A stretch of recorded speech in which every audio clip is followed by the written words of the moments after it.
We're staying on top of breaking news in Allentown tonight. Less than an hour ago, rescue teams freeing a private contractor from a trench. That worker trapped for more than 7 hours, essentially buried alive in a backyard. Rescue teams say when they first arrived, they couldn't even locate the man. He was buried up to his chin.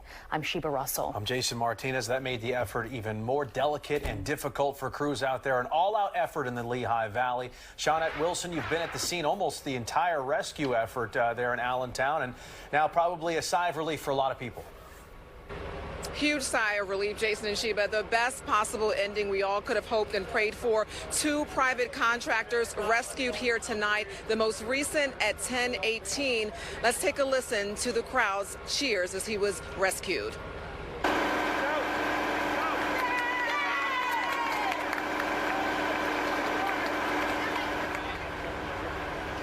A lot of emotion here in Allentown tonight. You're looking at the video of this man being taken out of the collapse rescue. This all happened early this afternoon is when it started.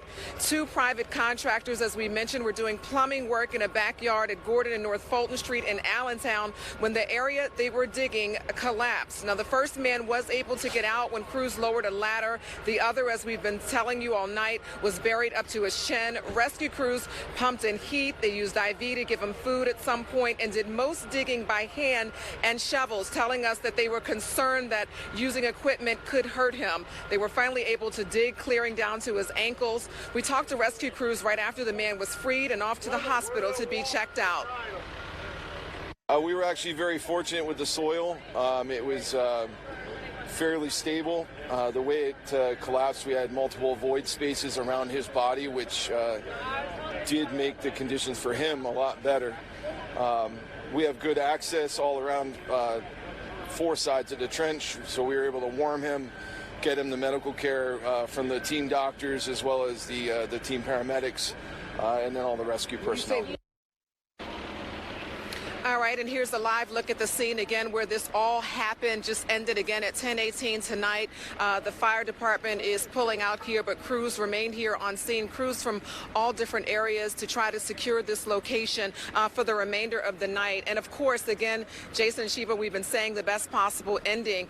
I'll tell you what, though, I just found out. So this man's family was actually here, of course, all night. They had been going back and forth to that site behind me. They were able to talk to him. We actually tried to ask them a question when they were walking by, and they were smiling, saying that, you know, they weren't going to answer. And, you know, we're thinking, like, you know, they know he's alive, so that's good news, but why would they be this happy? So I just found out from an emotional support person here who works with emergency teams here. She tells me that this man's wife went over to where he was and told him that she just found out this morning that she's pregnant.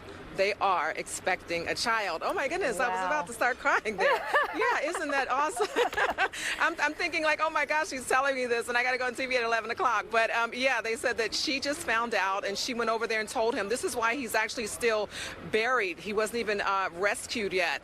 And they said that they were just all so happy for that. So again, he, as far as we're told tonight, is going to be a dad at some point. Wow. He's been taken to the hospital to be checked out, and it's just great news tonight.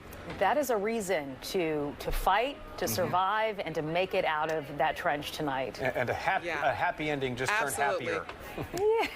Yeah. We'll be listening for names sometime in the future, right? Yeah. There's lots of names that are already floating around.